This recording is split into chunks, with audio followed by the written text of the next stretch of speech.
Welcome back to My Trauma's Chronic, but I'm Iconic. Get ready to be inspired as we introduce you to Charlotte Budd, a survivor of domestic abuse, passionate blogger, and an advocate for raising awareness and making change.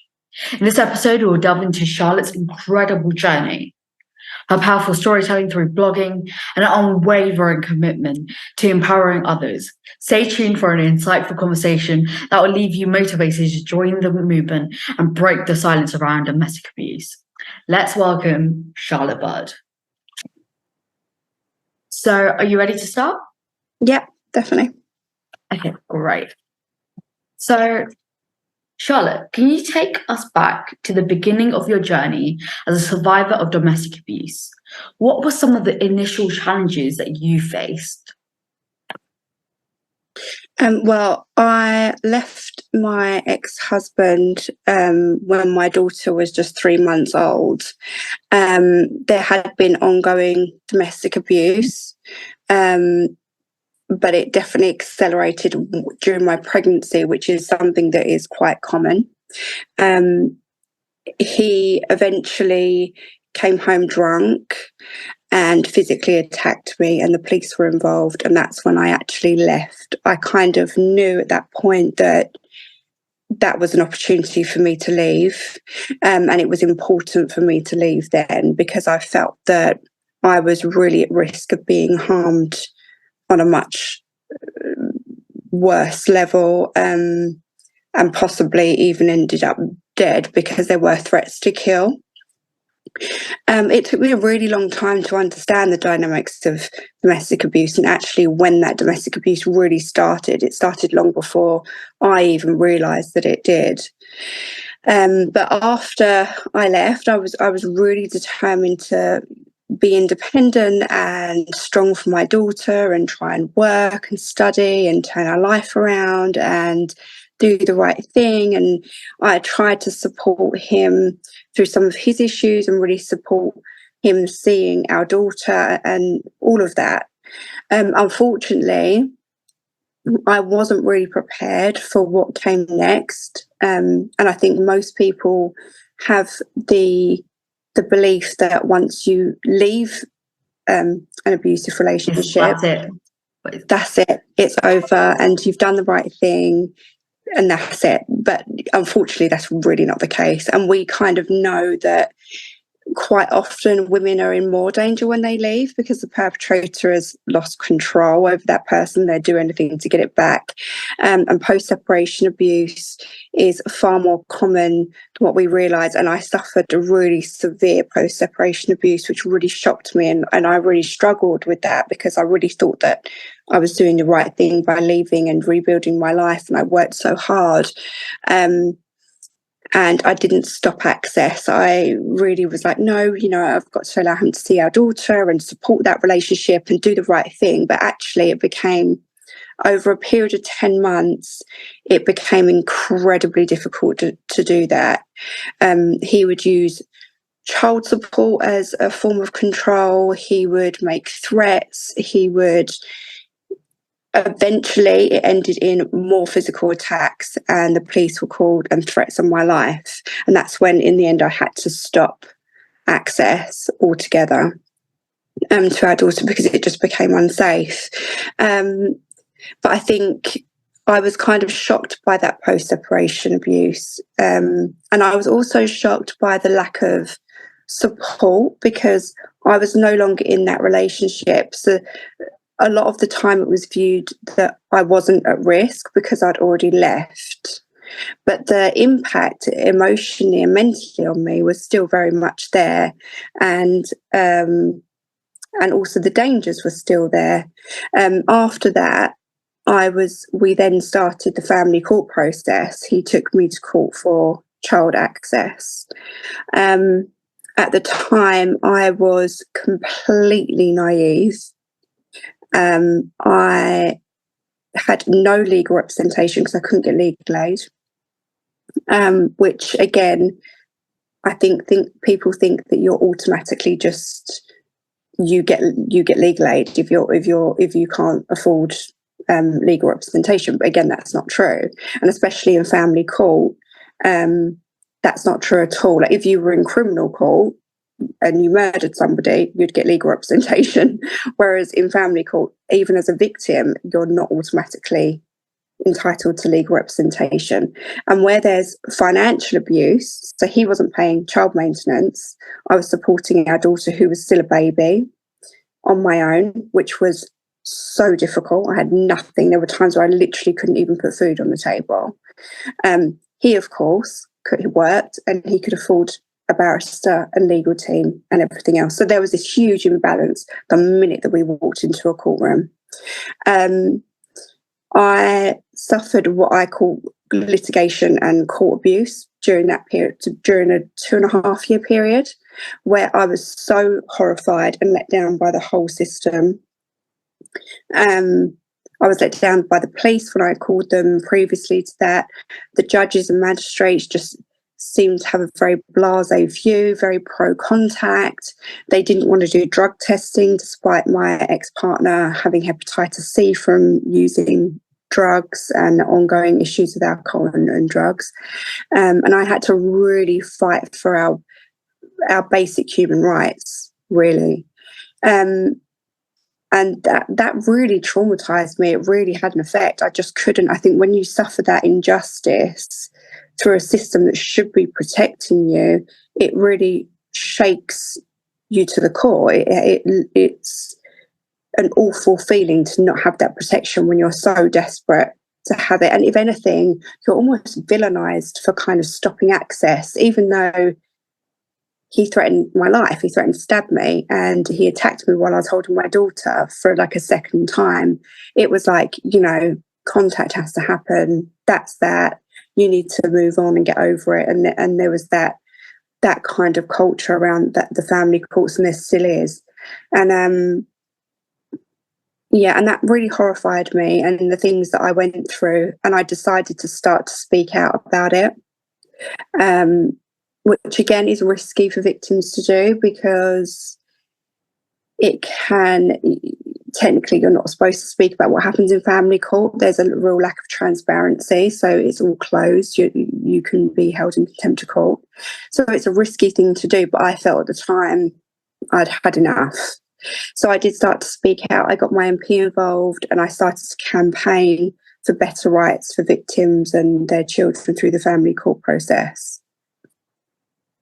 So how did you find the strength to break the silence surrounding your experiences and share your stories with others, even when you've had enough?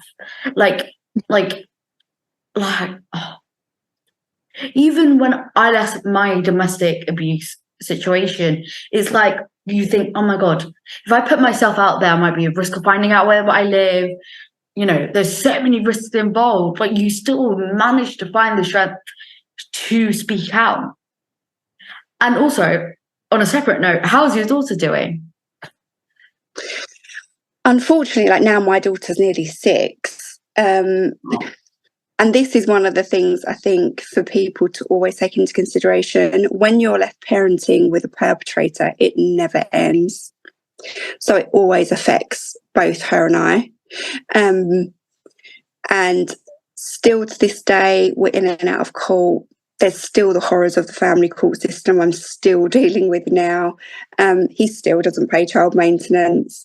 There's still emotional abuse. There's still the constant threat of court, because perpetrators will quite often use children, the courts, and any other thing that they can. Financial abuse with child maintenance or not paying child maintenance becomes the tools that they use to constantly put that punishment in place, that control, that power that they want to keep hold of, and it never really ends. And that's something that you are literally given a life sentence.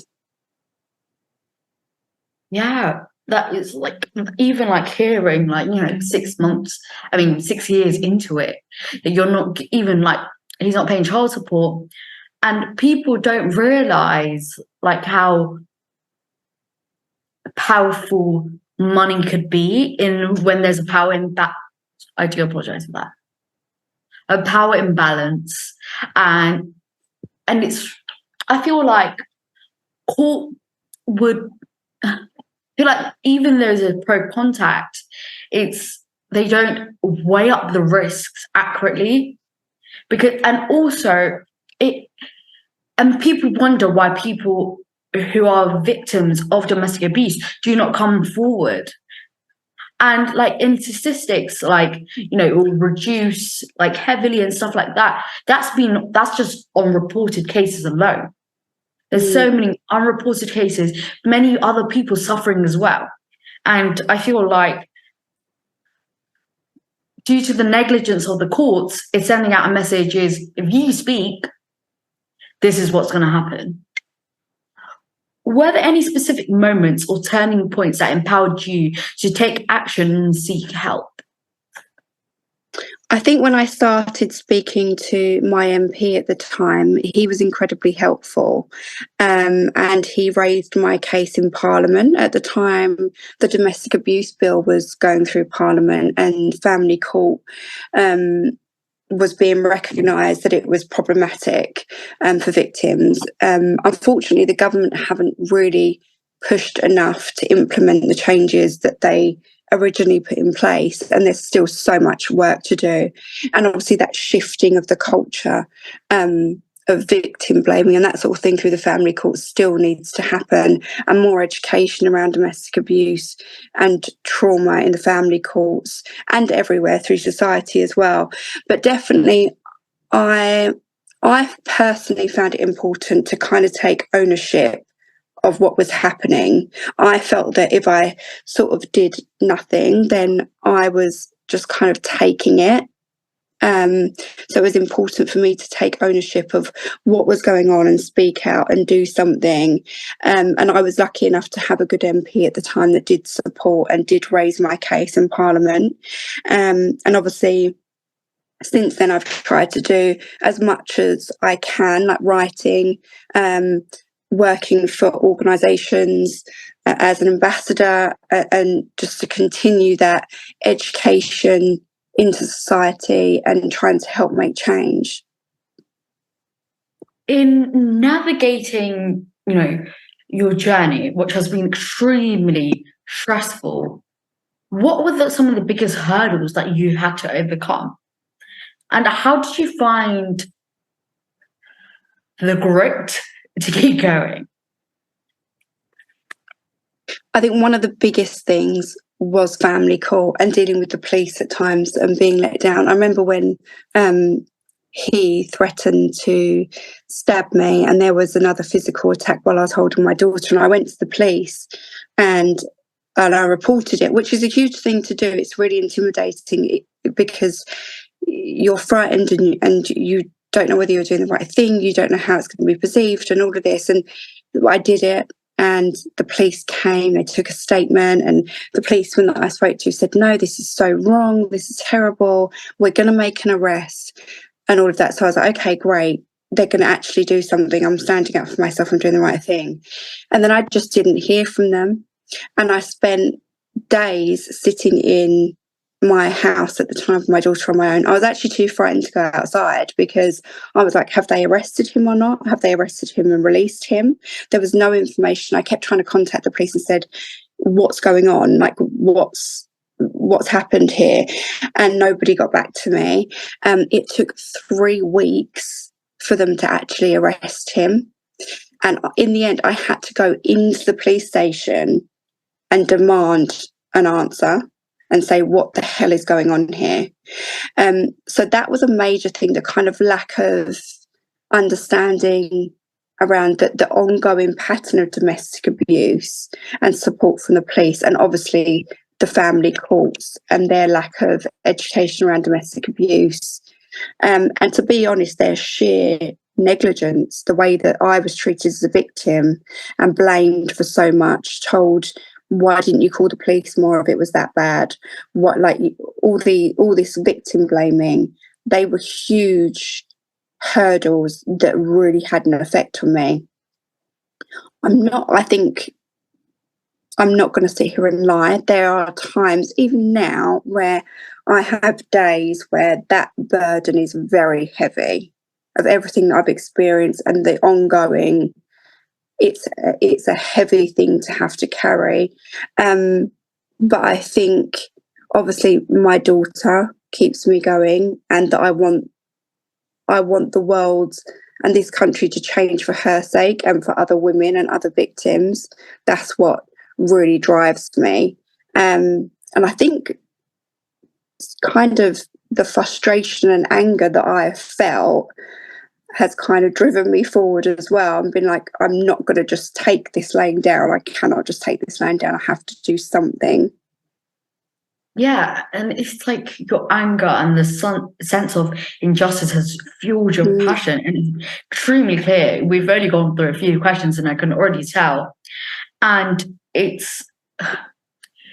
I feel like what you've just said with the police, lack of communication, the lack of liaising between you and the investigation, and how fucking shit, excuse my language, how fucking shit it is that it took 3 weeks to arrest him.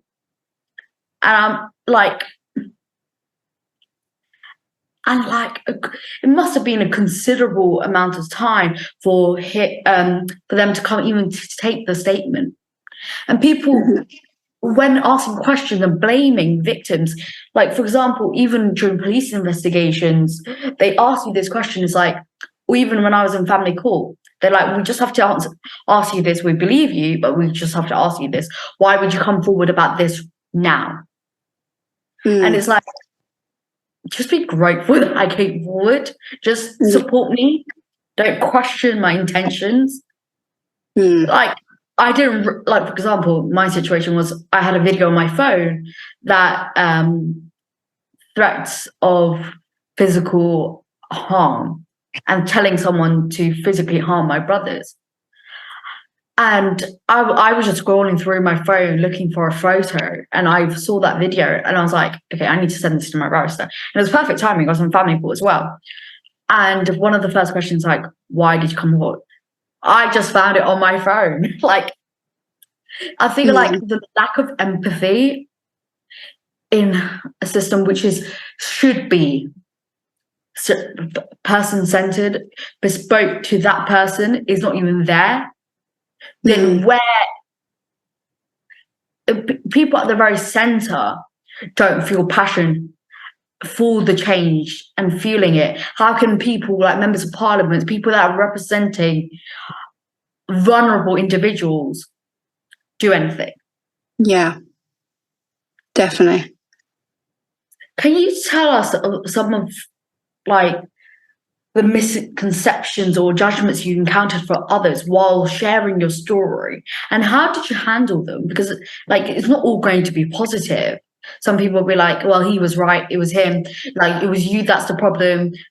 And how did like, if somebody, and once is a constant negative response, or just even like one, it just throws you off completely, in my experience. So how did you handle that? I think people's reactions and the victim blaming and the lack of awareness around the language that they're using around victims is something that we should all start to really take into consideration, because especially when a victim has first left, or maybe they're still in that situation, that language can really have an effect on what they do and how they behave. And in the beginning, I felt that shame from what other people would say. People would say, oh, but did you not know? How did you not see this coming? Did you not know? Well, I've said this in like a blog that I've written. So even if I did know, even if there were red flags that I saw or missed or made excuses for, does that mean that I deserve what's happened now?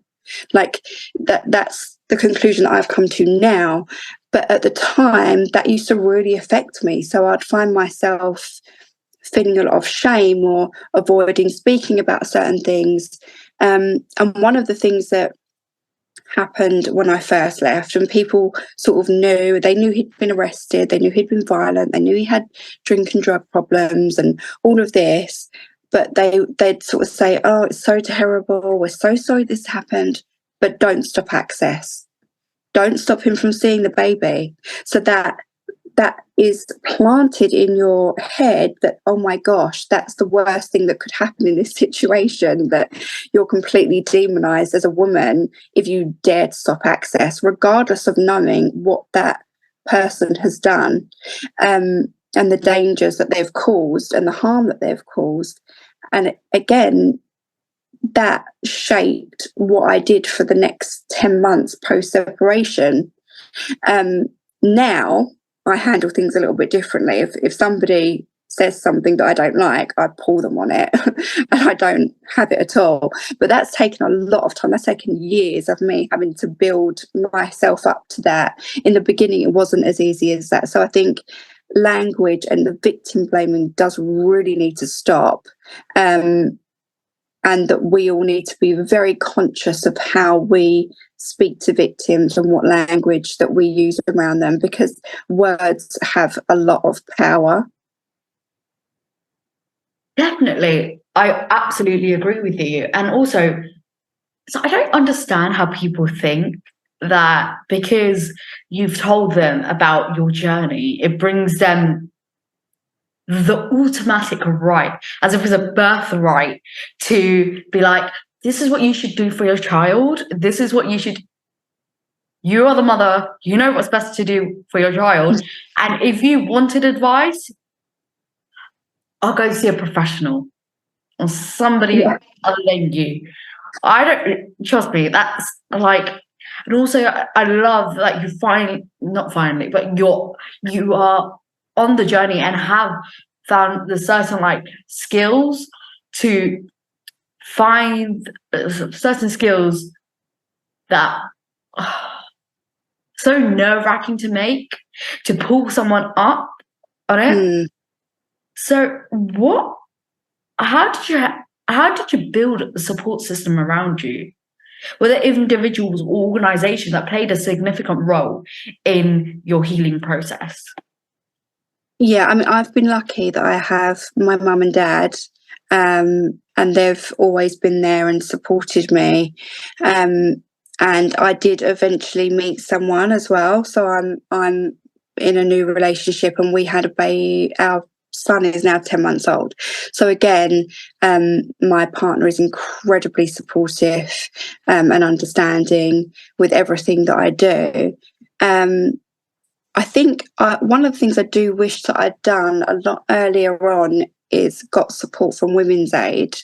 I wish I'd kind of gone down that road a lot quicker rather than trying to handle things on my own, because it would have given me more support, a better understanding of domestic abuse a lot sooner.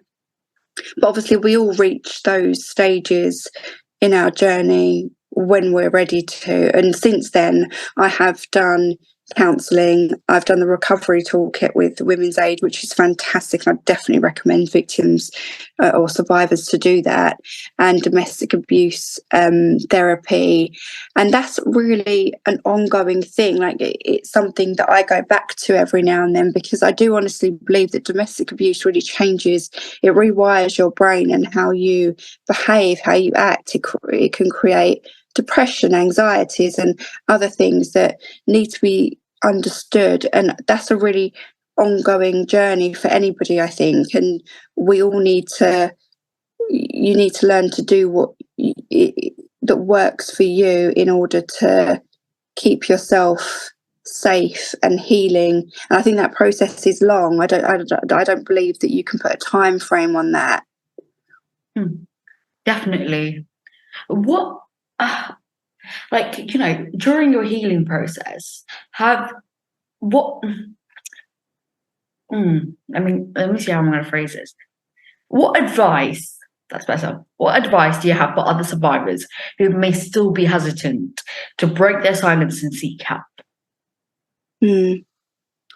Yeah, I think having support is really important, and having the right support. So I've gone through different types of counselling, and I found that having more specific domestic abuse counselling, which I got through Women's Aid, was a lot better. But I think everyone's different, and everyone needs to find their own, like what works for them. And I think by receiving that support and the correct support, i.e. through Women's Aid or Refuge or one of the others, you can finally get the recognition and validation for what you've actually been through, and a deeper understanding of what's happened. Yeah. I feel like finding the right therapy is important. Yeah.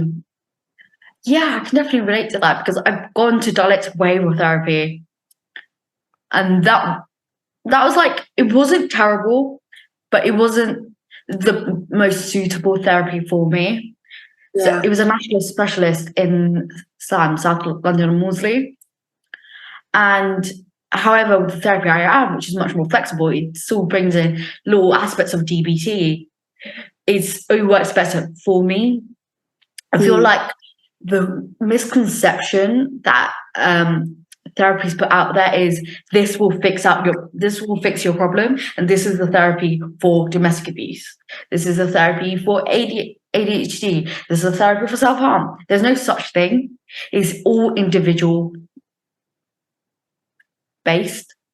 Yeah. Because everything's different and it needs to be bespoke. In your experience, have you encountered any challenges in finding understanding and support from your friends, family, or society? How did you navigate these situations? Yeah, I think definitely through society as a whole, there's a lot of work to be done.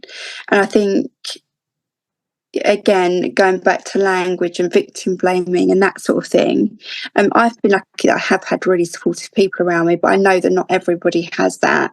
And for a lot of victim survivors, it can be really isolating, and that feeling of not being understood. And it's one of the reasons why I became an ambassador for EDA, because they really try to re-educate through the workplace and making sure that employers and companies have the right policies in place for practical reasons, so that if a victim comes and discloses or speaks to them about domestic abuse that they may be suffering, but also if you're in a big company, for instance, you are going to, with the statistics that are there, with domestic abuse, the likelihood is you're going to come across more than one victim in your time in that company. So to make, most people go to work. So if you're a victim and you're going to a workplace, that might be the only place that you have that is safe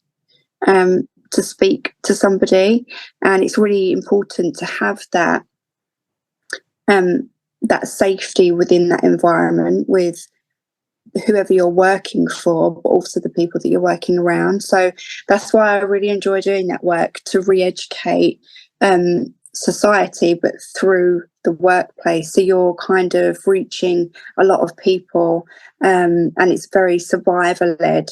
So it's about getting those in society, within companies, to listen to survivors' stories and make sure they have the right policies in place, but also to change their perceptions on domestic abuse and victims, and how to relate to them, how to speak to them about victim blaming and the language that they use around victims or survivors. And I think that it is a very unique organisation in that sense. But it's incredibly important. It's definitely important. I'm going to come back to Ida in a few minutes. So what are some of the key lessons you learned throughout your journey that you would like to pass on to other people? Gosh, that's a hard one, because I think everybody kind of has their own journey and learns things in their own way for their own. Like, no domestic abusive relationship is the same. I do think that reaching out to the right people and the right support is really important. It's important to do that early on, so that you have that support from the beginning, and really looking after yourself within that and within your healing process. Have you faced, we don't have to discuss this, and you can share as much information as you want. And yeah, have you faced any setbacks or triggers along the way? If so, how have you managed to overcome them? Oh my gosh, yeah, triggers are something that can happen even when you least expect it. And it's funny because when I was pregnant with my son, obviously I'm in a new relationship that's really happy and healthy and great. But there were things that caught me off guard that I just, even with all the knowledge that I have now, it still caught me off guard. Like when I was pregnant at certain stages, I thought back to my first pregnancy and how different it was being with a perpetrator and how I was treated. And for instance, I remember going pram shopping and looking at, when I had my daughter, I had this black Silver Cross pram, and that became, without me knowing, symbolic of me leaving the house constantly. Even in the rain, I would just try and get out the house as much as possible on the weekends when he wasn't working, and I would be pushing my daughter up and down the high street, around and round and round, just trying to stay out the house. And the night that he came home and attacked me, had smashed all this glass and it was over the pram, and I remember after having to clear it all up. And I remember going pram shopping when I was now in a new relationship, when I was pregnant with my son, and looking at all these prams, and I saw this black Silver Cross pram and I felt really triggered, and it caught me off guard. I'd never really thought about it before, and I had to really think about why I felt triggered and where that come from. And I was like, I'm definitely not having a black Silver Cross pram. I'm going for the complete opposite. We're going for like a light grey and a different brand and everything. But yeah, I think triggers can happen. It's about understanding those triggers and trying to understand where that comes from and working through that. And unfortunately, it's something that you can't control. Like, it's going to happen. So I think just being aware of those. And I feel like awareness, like, I feel like, well, after going through traumatic experiences, your sense of awareness becomes, I don't know, for me, it was much more reduced when it came to self-awareness. Because I guess it's always been like that. But like my awareness, my hypervigilance around me was extremely high. I guess one has to compensate for the other. So have you, how has your journey, like, with the hypervigilance and, or, being a lack of awareness about, lack of awareness, self-awareness, has that influenced your perspective on relationships and self-worth as a survivor of domestic abuse? Yeah, definitely. I think that we get told a lot that, you should be completely healed and before you get into a new relationship. But actually, I think that's kind of harsh, because I'm not sure when you really know you're completely healed or if you ever are going to be, because I think it's a journey. And when you've suffered trauma like that, it's an ongoing process of healing. And you can go up and down within that journey for sometimes years. And if you're with the right person, that can actually be healing within itself, as long as it is with the right person. But also, I do think you need to be aware of domestic abuse and spotting red flags, because you can be very vulnerable to that. And sometimes victims settle for things that might be a step up from what they experienced before, when getting into a new relationship. So I think, again, yeah, it's about being aware. That's why I think the Freedom Programme and things like that are really good for victims to do. So they have a deeper understanding of domestic abuse before getting into other relationships and that sort of thing. Looking back, what are you the most proud of in your journey as a survivor of domestic abuse? Gosh, there are probably quite a few things. I think just my overall work within the domestic abuse sector and raising awareness and trying to be a voice for other victims. and speaking out about my own, but also even on a personal level. I survived parenthood with my daughter under the most extremely stressful situations, and I've done a pretty good job, I think. But yeah, I think being a voice for victims and speaking out in general, and hopefully there'll be a lot more to come, and I'll keep achieving more. Great. And from what I've seen of your work, you have done really, really well. And I'm sure your daughter and your partner and your family are very, very proud of you. So we're going to go talk about EDA, the foundation that you mentioned earlier. So for those who doesn't know what EDA is an employer's initiative on domestic abuse. So, as an ambassador for EDA, how do you plan to raise awareness about domestic abuse within the workplace?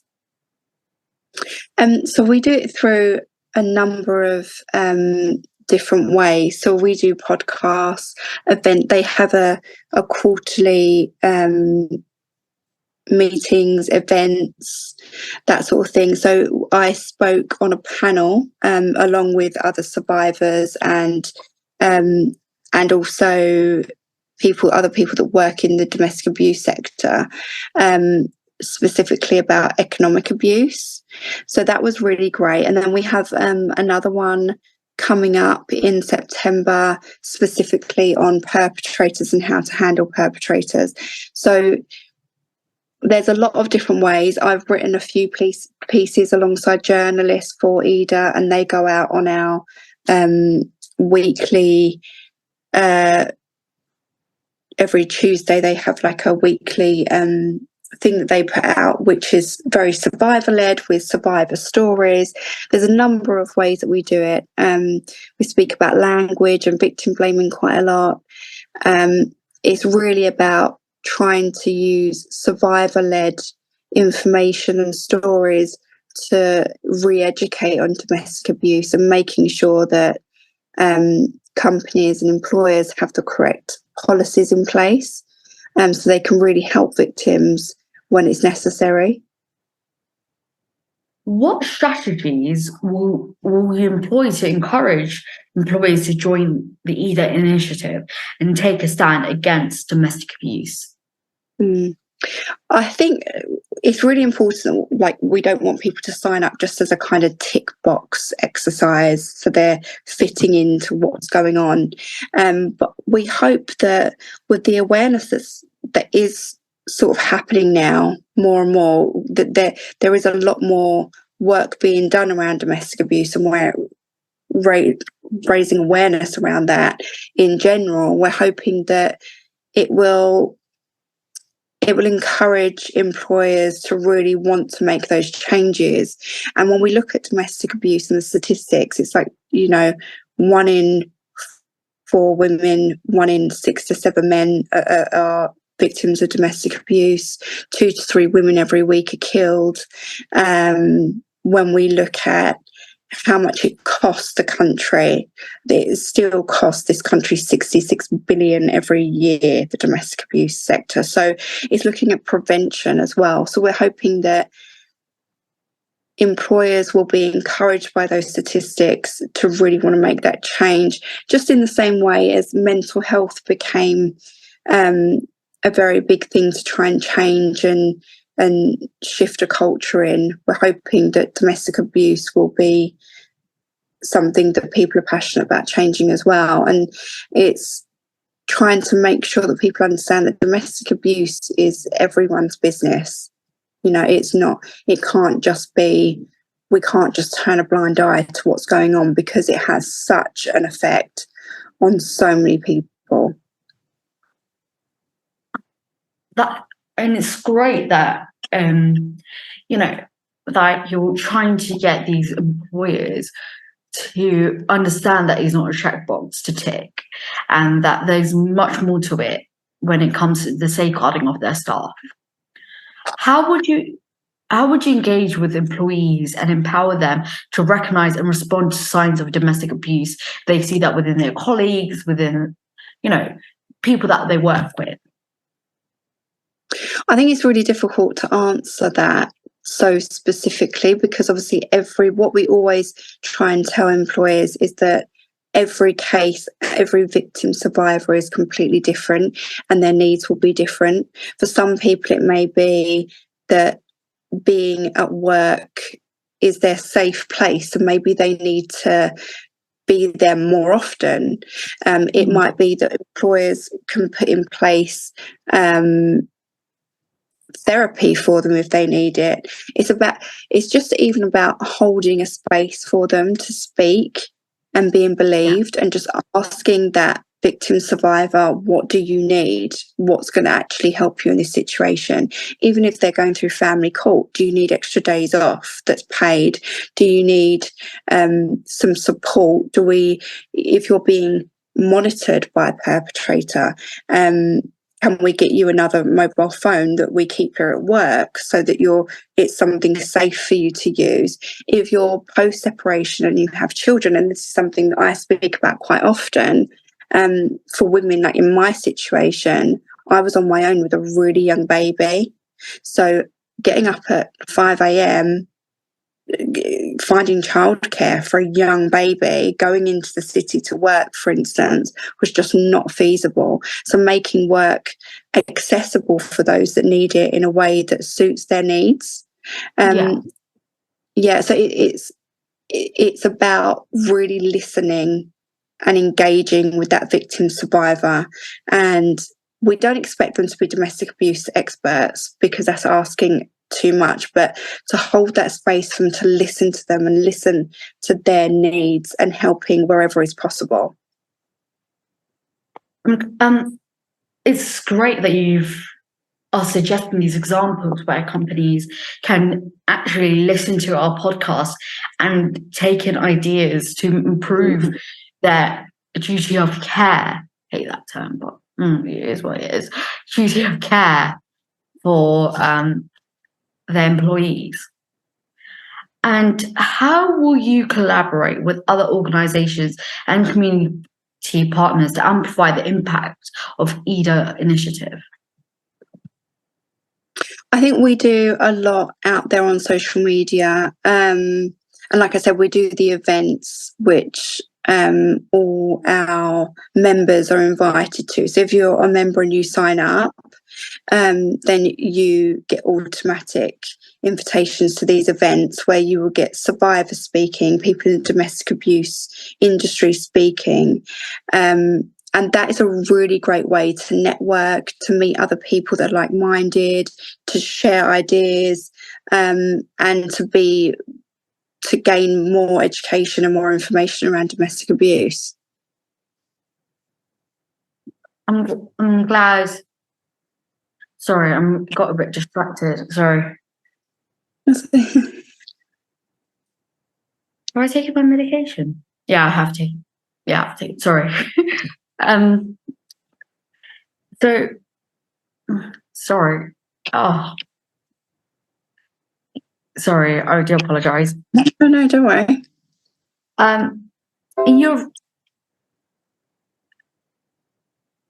What measures will you implement to track and evaluate the effectiveness of EDA's efforts in addressing domestic abuse in the workplace?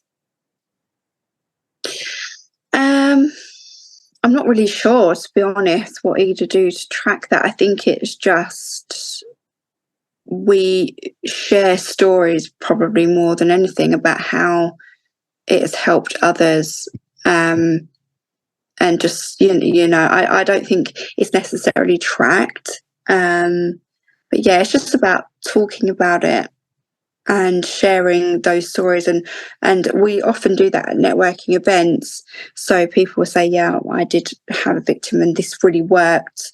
For instance, Lloyds Bank have some really good policies, and they shared them at the economic event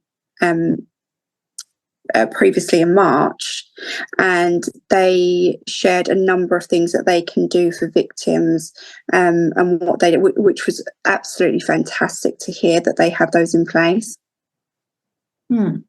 It's great. If such large organizations can do this to implement such strong policies to help victims of abuse, it doesn't really give an excuse for smaller organizations as well. How will you advocate for policy changes that prioritize the prevention and intervention of domestic abuse within the realm of employment? Again, I think it's something that we're always working on. We're working at the moment on handbooks specifically about language. So it's about, we provide that information, and then we hope that the employers of those companies and organisations will take that on board and implement it. And by having regular meetings and events, we can kind of gauge who's doing what a little bit and what's working and what isn't. What resources and training programs would you recommend to employers to equip them with the knowledge and skills needed to address domestic abuse?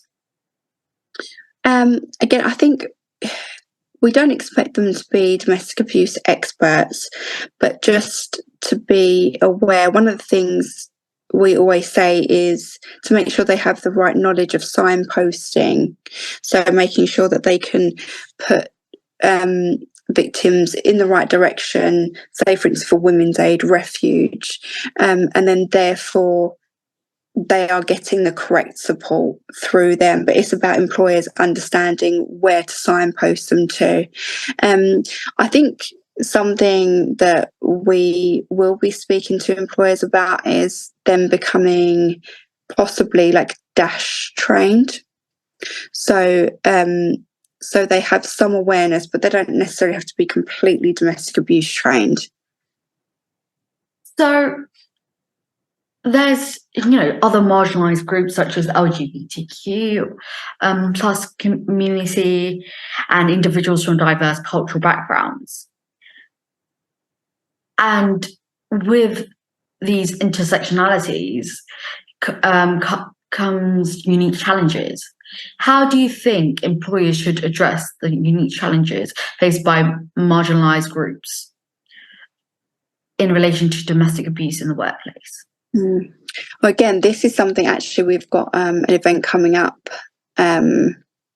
about LGBT and domestic abuse within those relationships, because it's not something that obviously personally for me, I wouldn't understand that because I wasn't in a LGBT relationship or anything like so. It's about finding ambassadors and the right information for that. So again, we take all of that into consideration, and we are having specific meetings that are coming up soon, actually, and events specifically about that, so that it's inclusive and to everybody's needs, and so that employers can get the correct information. And again, so that it's survivor-led, so it's not just anybody talking about it. That's really important, I think. What would you say to employers who are hesitant to address domestic abuse within their organisation? I think what you have to look at is if somebody is suffering domestic abuse, the toll that takes on them, their mental health, and then their ability to work, and how many days off are they going to have, and that sort of thing, that's going to have an effect on your company. So the best possible thing that an employer can do is actually take that on board and support that victim. And therefore, you're going to get the best out of that person as an employee as well.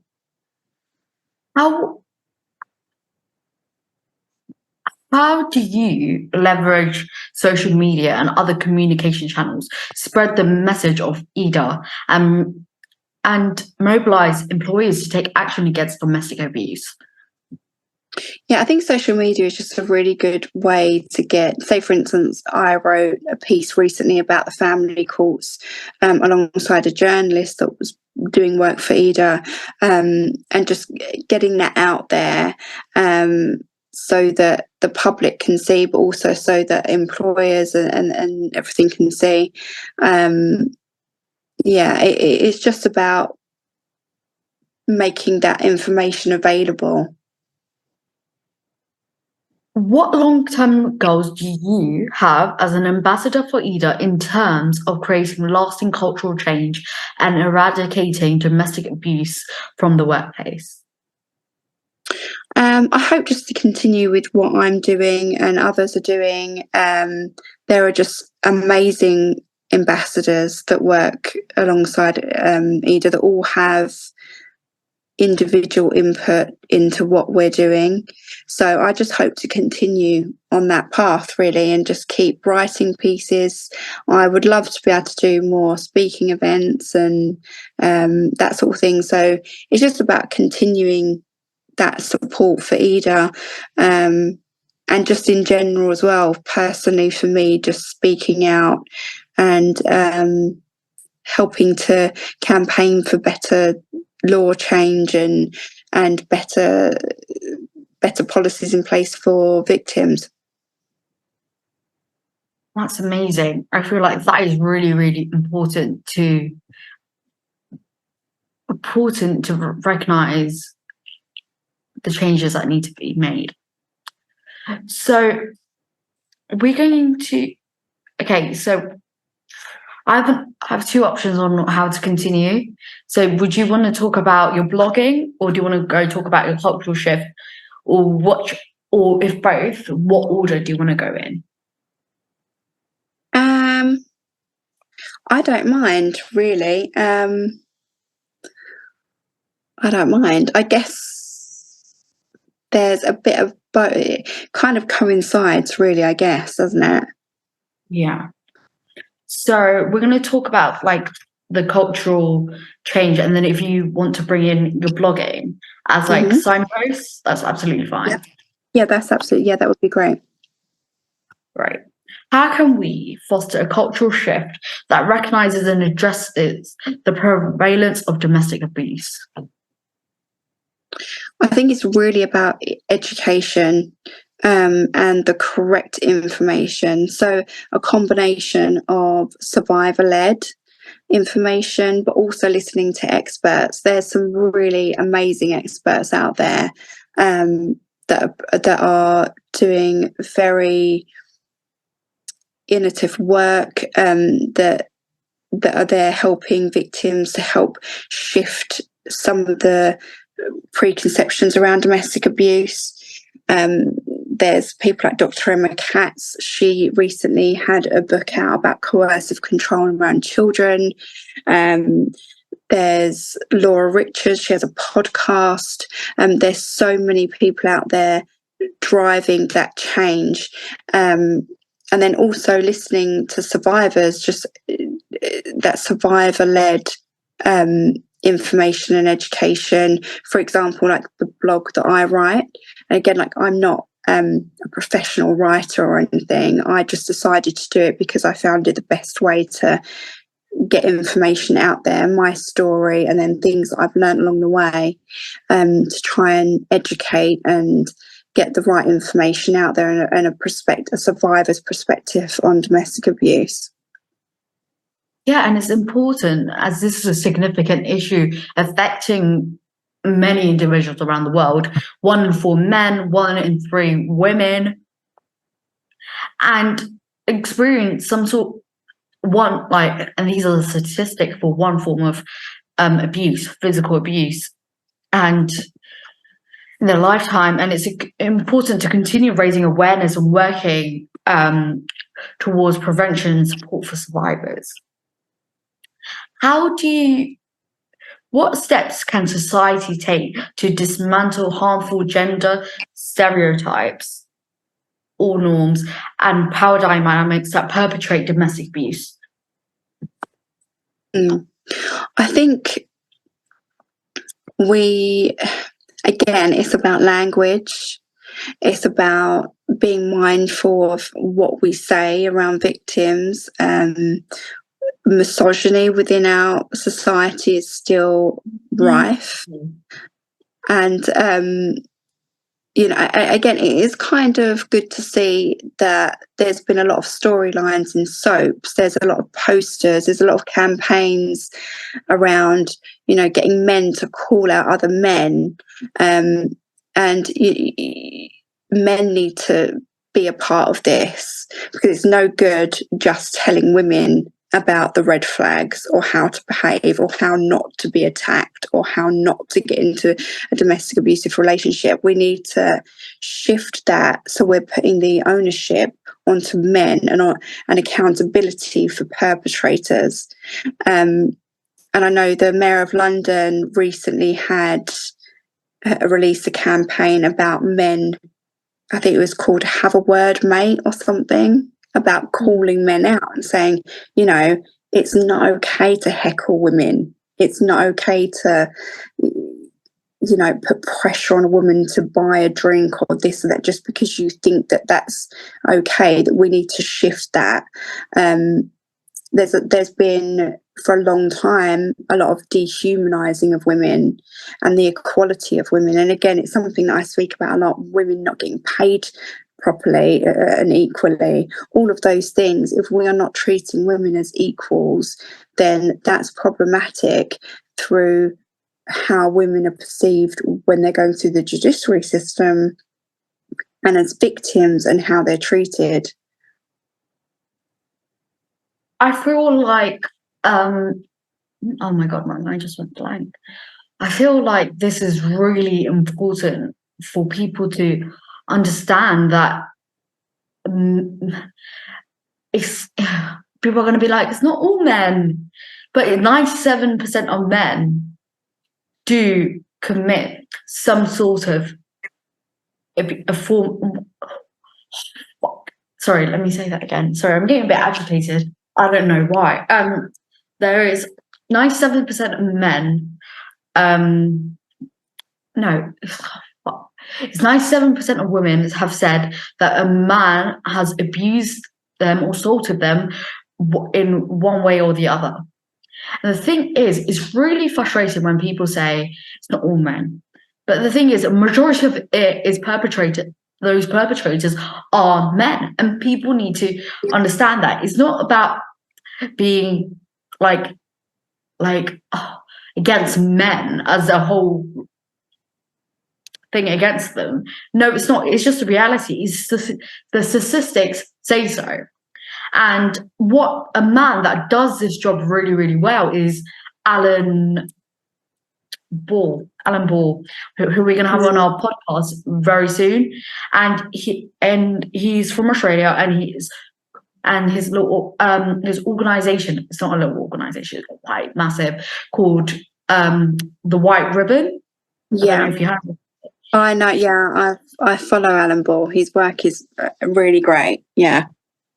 It really is. It's amazing work that he does that says men need to take accountability. And it's very much like men need to be aware, even if they don't commit any forms of abuse or assaults. It's important to call out their peers and friends on it as well. Yeah. So our next question is,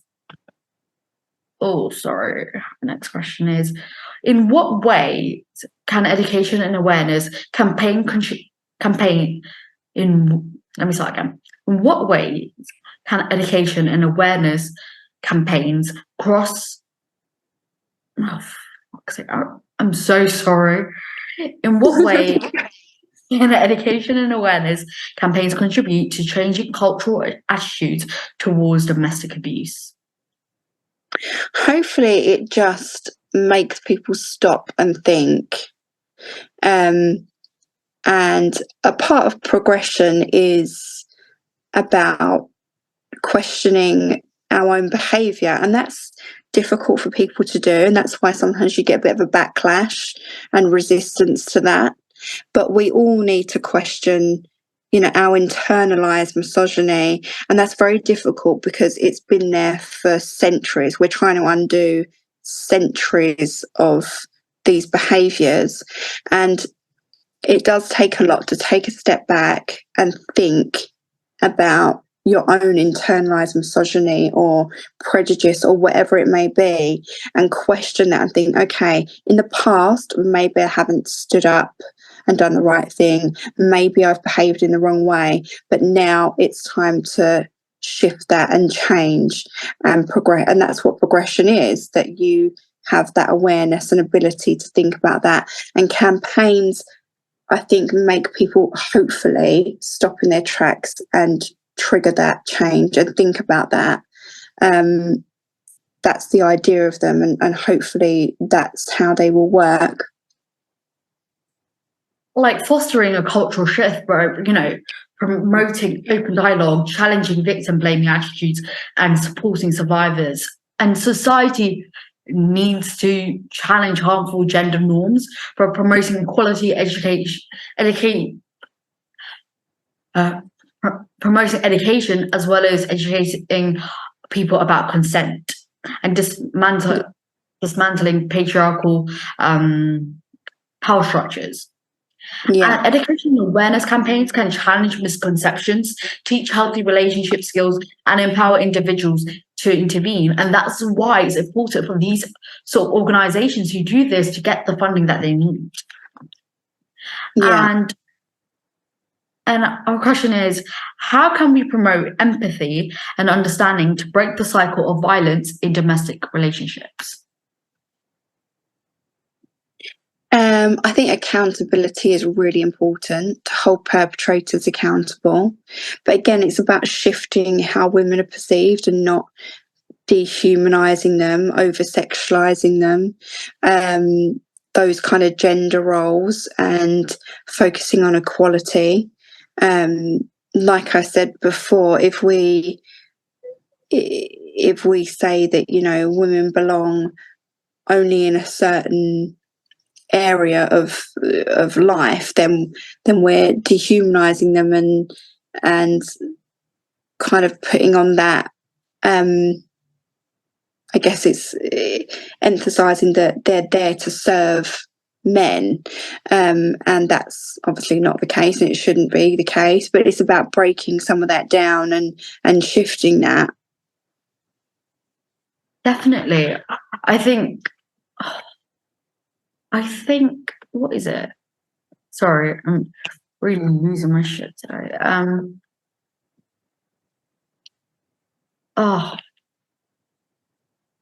Sorry. I'm not normally like this. I'm so sorry. No, but I think it's difficult when you talk about things like this. It's so complex and heavy.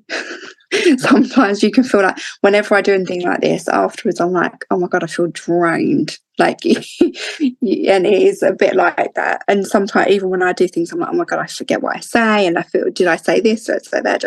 Like, it is really tough. Yeah, it is. And like certain, like even back to what we were saying previously, even like, without you realizing, like, it's like your brain is getting triggered, but your brain is protecting you by, like, forgetting what you had to say and stuff like that, by making you focus on that instead of the things that could potentially trigger you. So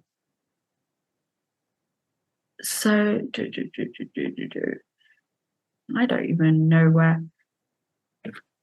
I'm sorry, let me just get my phone. It'll be easier. So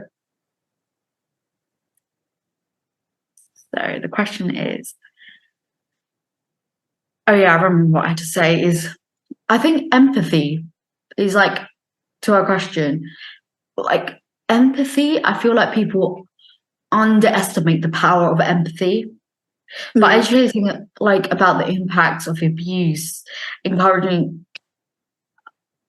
healthy communication and fostering a supportive environment. I feel like I've said this already, but I'm saying it again because it needs to I don't think the media realizes that they can shape perceptions by portraying healthy relationships, showcasing survivor stories, and providing accurate information on domestic abuse in a way that is not so dramatized.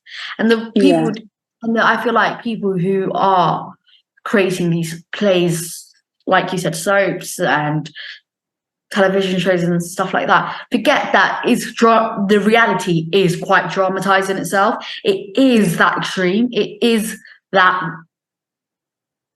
difficult to deal with without needing to make it an inaccurate representation.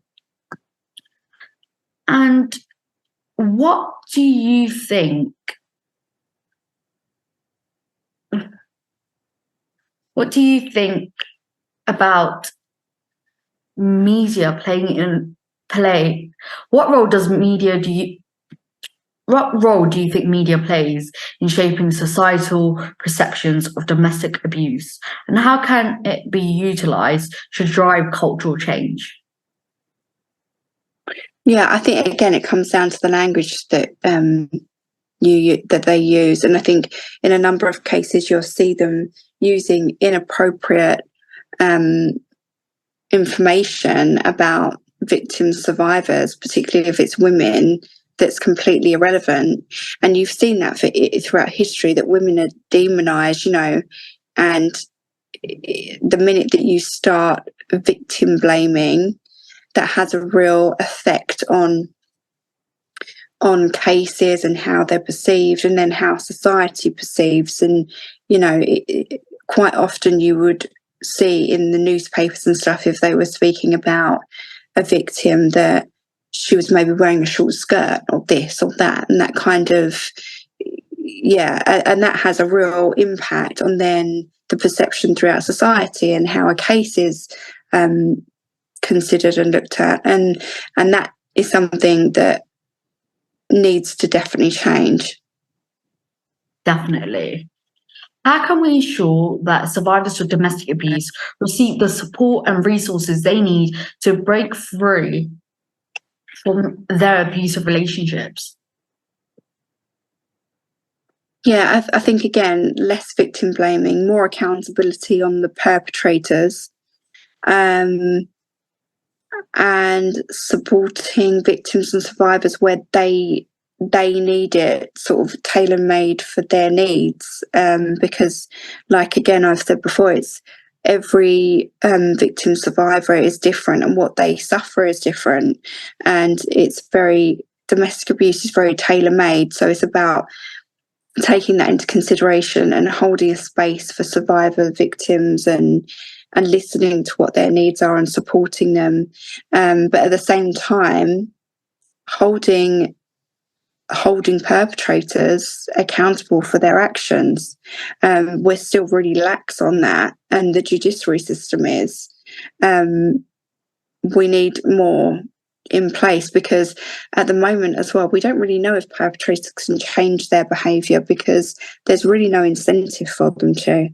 So that, conviction rates and around domestic abuse and other crimes against women are incredibly low, and we've got a whole system that is incredibly misogynistic. So that needs to change. And just supporting victims in general, and holding perpetrators accountable is so important. Definitely. I feel like once, organizations, once they get past a certain level of success, I feel like they forget the root of why they started this, the root for the movement, and forget why it's vital to play a role in raising awareness, providing support, and advocating for change. And I feel like a lot of places need, from the NHS to private organisations, need to offer resources such as, therapies, safe shelters, legal assistance, and support groups for survivors. They also need to start working much harder towards changing societal attitudes and promoting healthy relationships.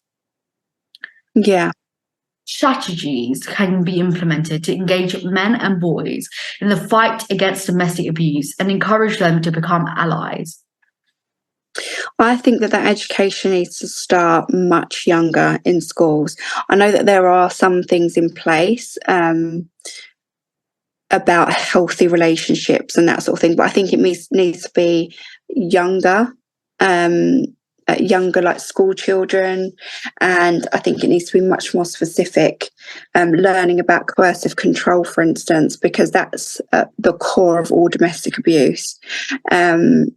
And again, you know, there's been recent statistics about young boys watching pornography from the age of 9 and that sort of thing, like, because obviously phones and social media, there's much more accessibility and less management of what younger children are being experiencing through social media and phones, and there needs to be much more in place to protect that, because young boys are learning about women in a really, really unhealthy way.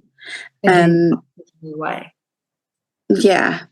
So again, I think it needs to start so much younger, and also about having the representation for women, along with other all types of diversity, and having that representation so that young men and boys can see women from a very young age as their equals.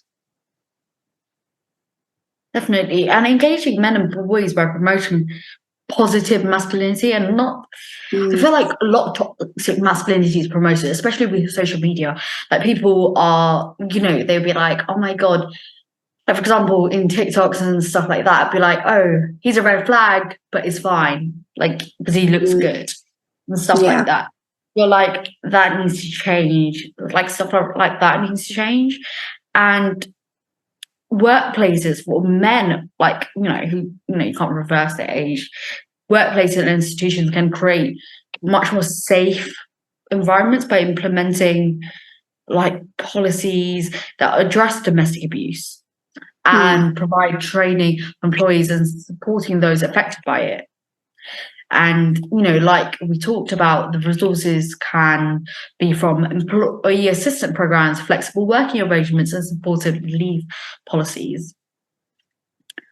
And our next question is, how can cultural changes around domestic abuse be integrated into the legal system to ensure better protection for survivors? I love this question. Sorry. So again, there needs to be a kind of cultural shift within the judiciary system. There's been a lot going on recently with the Met Police, obviously, that most people know about. And that's kind of really shocking, because they are supposed to be the people that are protecting us. And what has come out about the level of misogyny, racism, and actual perpetrators within that system is horrifying. So I think there needs to be a real major overhaul, which I'm hoping is starting to happen.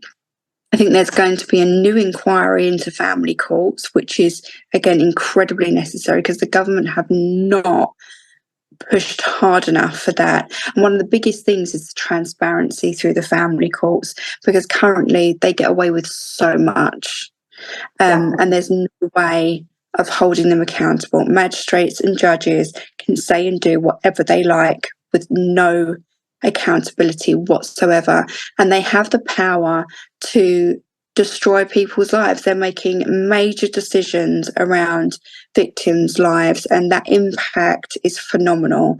And we need to ensure that everybody in the judiciary system, that there is a way of holding them accountable if they are not doing their job properly, and not just in-house, that kind of corrupt, backhanded, we'll let that one slide. It needs to stop, because victims are being re-traumatized going through the policing system, the judiciary system, the courts, the family courts, and that needs to end.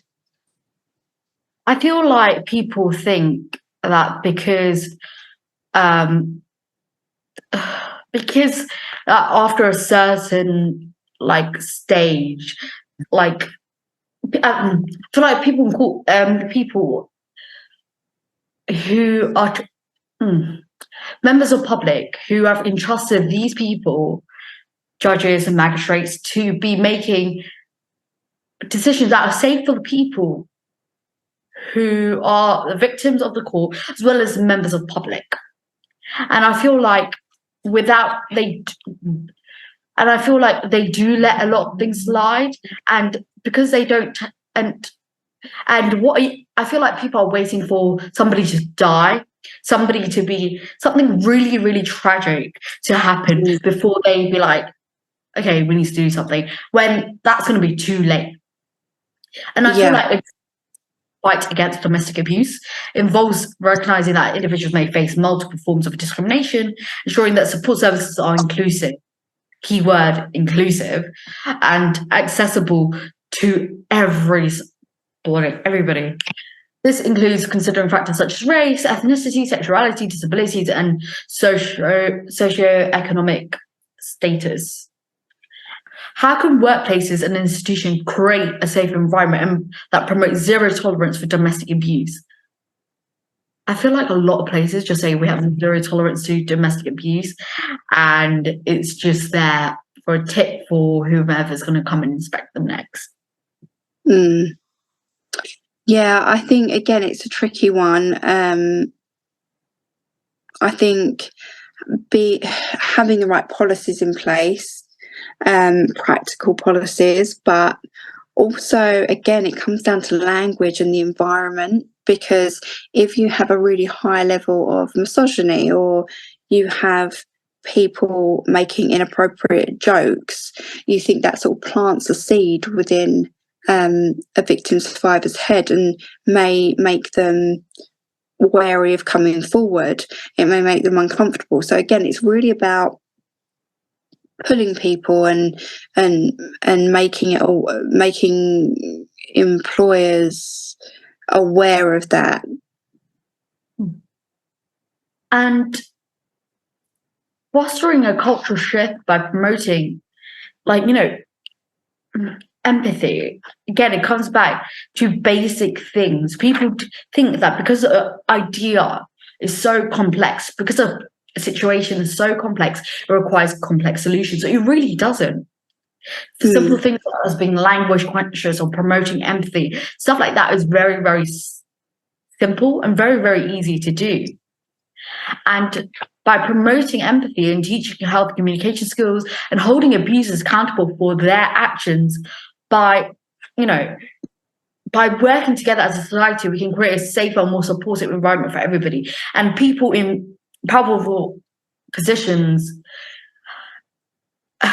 from MPs to Prime Minister, to the Prime Minister, to like small organizations, from big organizations like Women's Aid, they need to realize that this needs to be a consistent thing, and that they are in positions of authorities, and they have the responsibility to look after these people. And we're going to go back to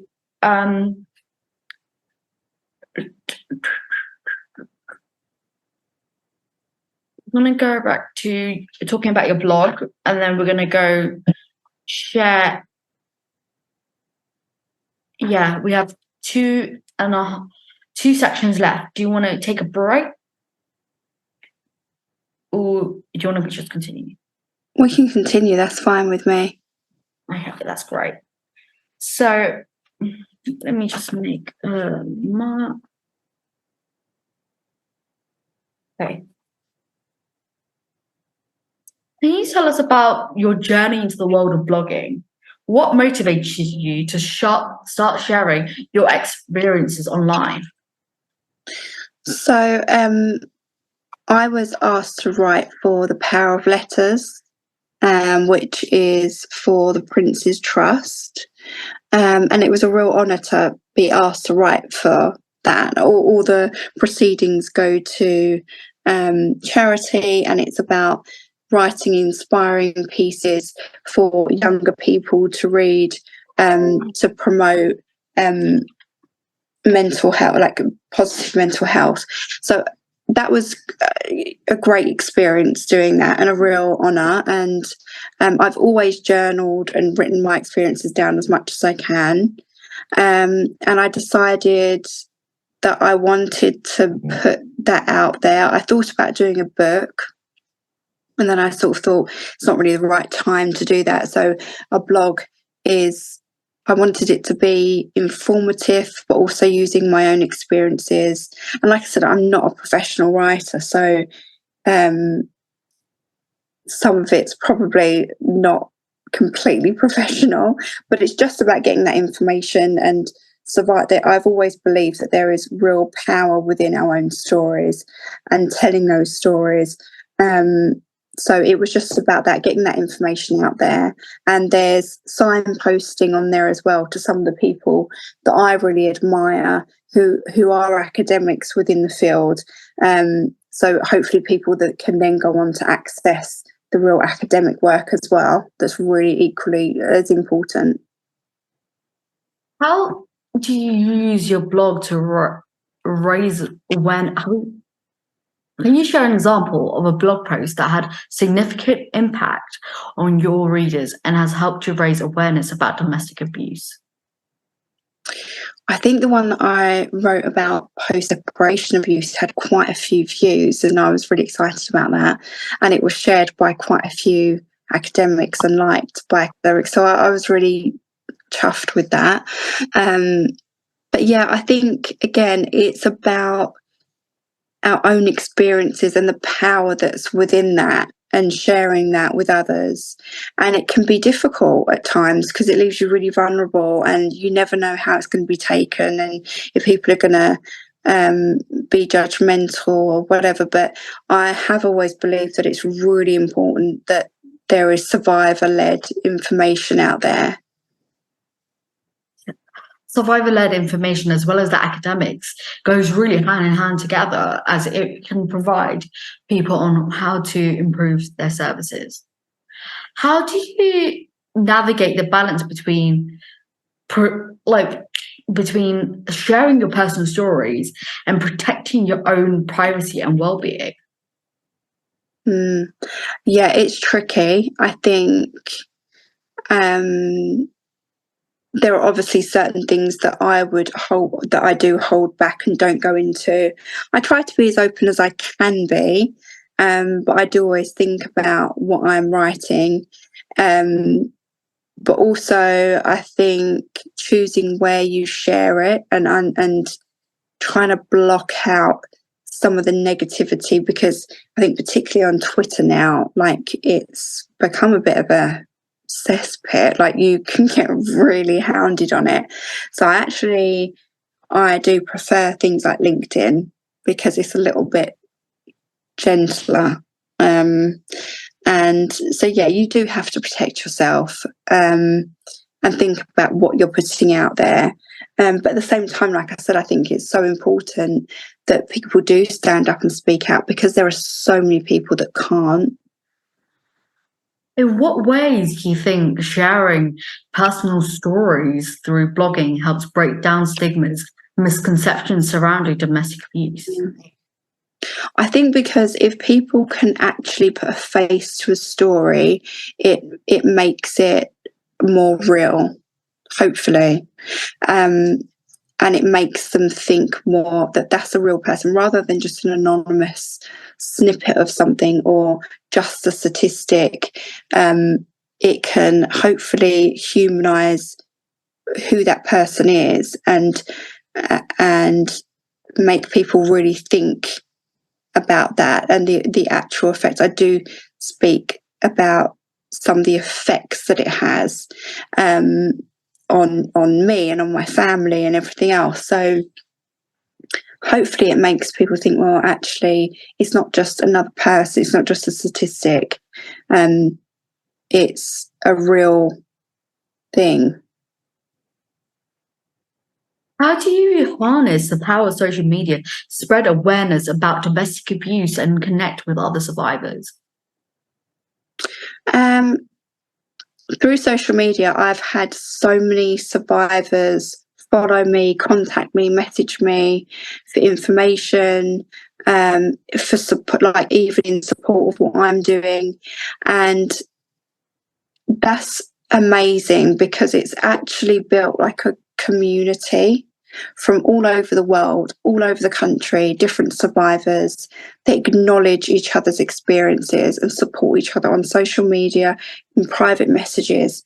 And that is really strong because you can feel very isolated as a survivor, and you can it's very difficult for others to sometimes understand completely everything that you're going through. And when you've experienced, say, for instance, coercive control, it's very difficult to explain that. So when you have another survivor who automatically gets it, it's kind of refreshing.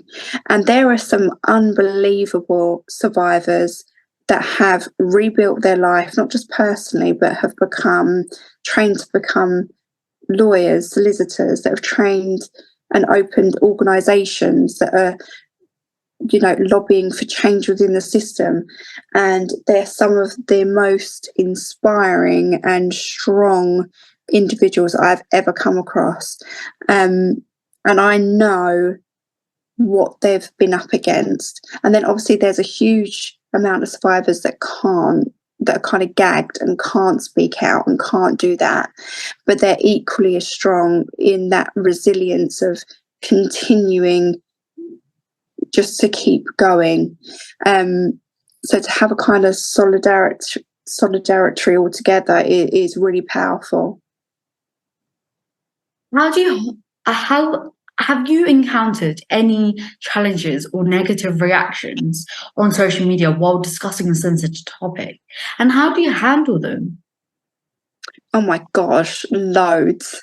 Like you always get a lot of men go, it's not all of us. They want to completely tear apart what you're saying. I've had private messages which are absolutely disgusting. What I do now is I just block and delete them. I don't engage because there's no point. You're not gonna. It's like arguing with a brick wall. They're almost extremist within their how they're coming across them and their thought process. So there's no point in trying to change their mind. It's just a complete lack of waste of energy. So I literally just block and delete them and you have to try and, block out the noise of it. But it is difficult. And there are times where I think, I step away for a week or two and just concentrate on myself and my family. And that's really important as well, to know when to step back. What advice do you have for others who want to use blogging or social media as a platform to raise awareness about important social justice issues?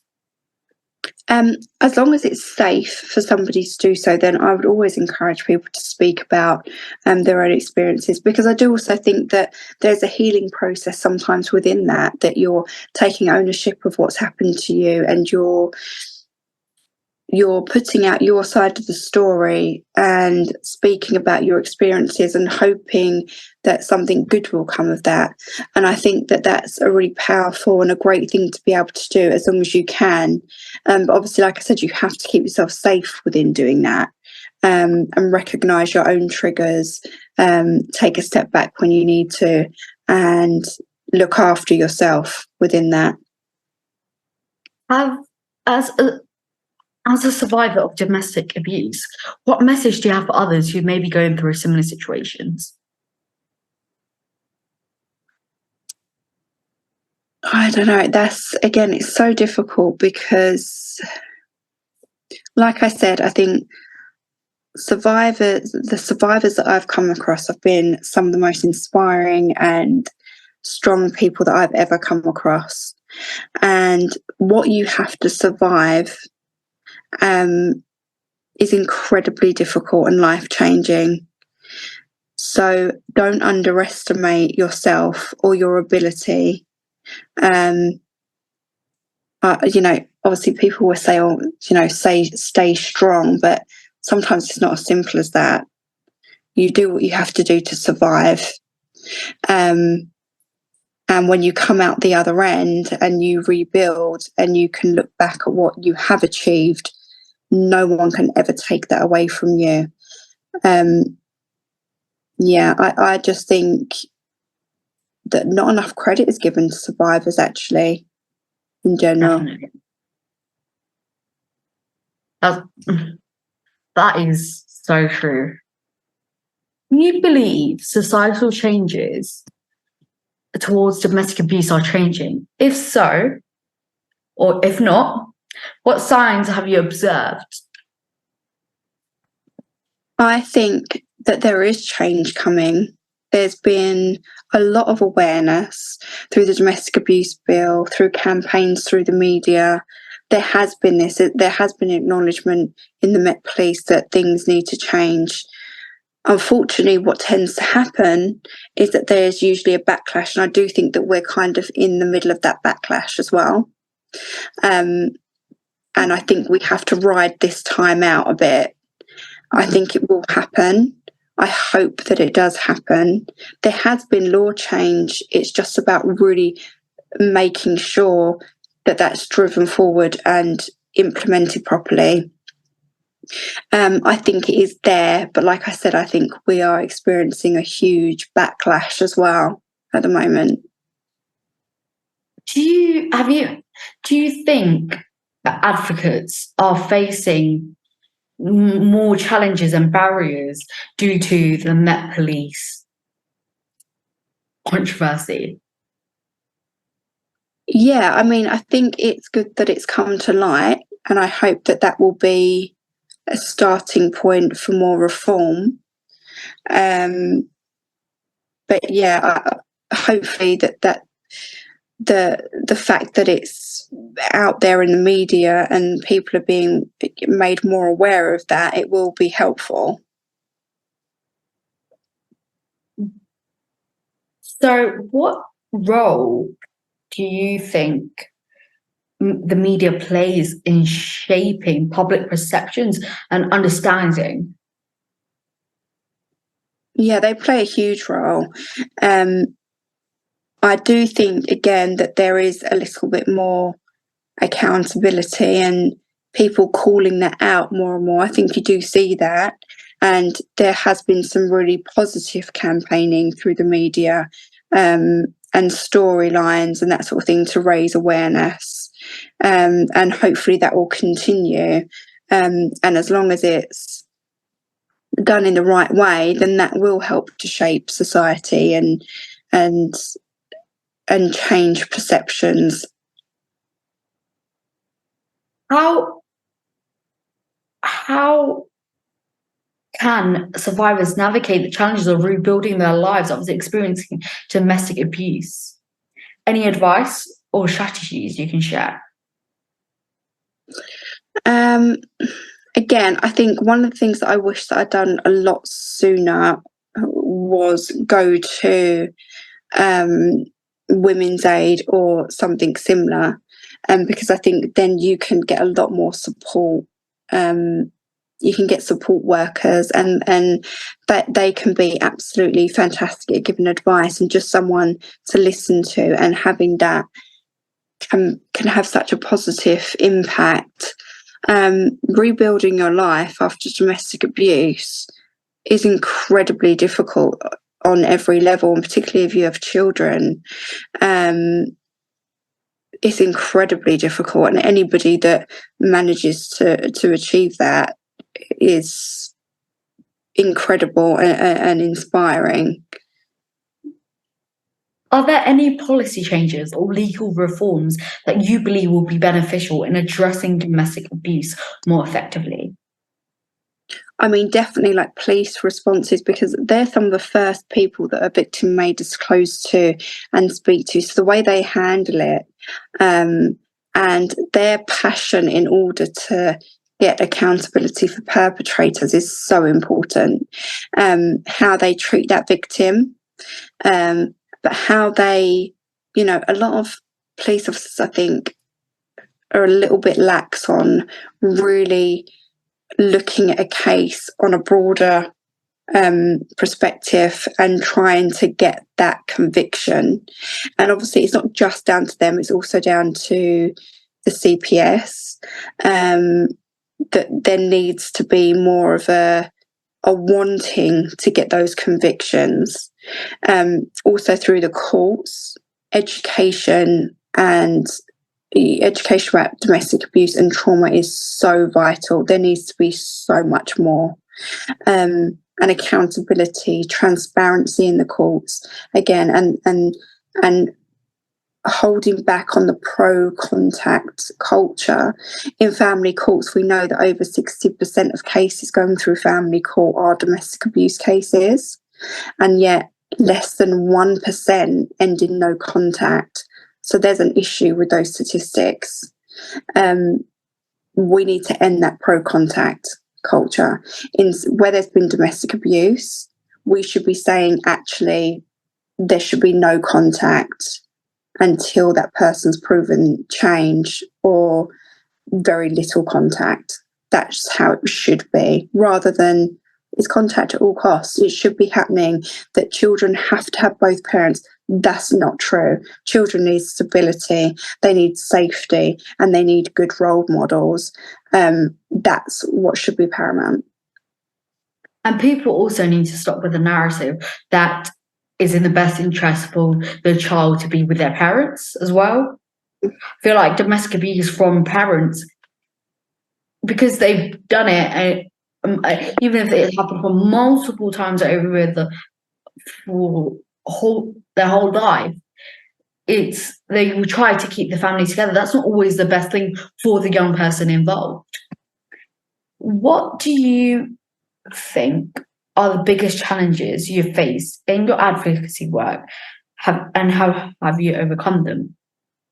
Or how are you working to overcome them? I think you come up against challenges all the time. It's just about keep going and having faith, in what you're doing, and doing it for the right reasons. And you have to just continue and push on and push on. And even when it's difficult, take a break if you need to, but don't give up. Just keep going. Looking ahead, what are your Looking ahead, what are your hopes and goals for the future of domestic abuse reform, and how do you plan to continue making an impact? I hope that there is more change within society, but I also hope that there's more change within the judiciary system. And like I said, ending the pro-contact culture. More education is needed throughout. And I hope to be a part of that. And I will continue to speak out. I will continue to write about my experiences. And I will in the future write more and more in depth when it's safer for me to. For sure, there will be a lot more said by me in years to come. As you should. Yeah. And trying to be a voice for victims, trying to just keep lobbying for change and speaking about my experiences and what other people have experienced. Just keep going. And finally, what's one thing that you're grateful for today? I am grateful for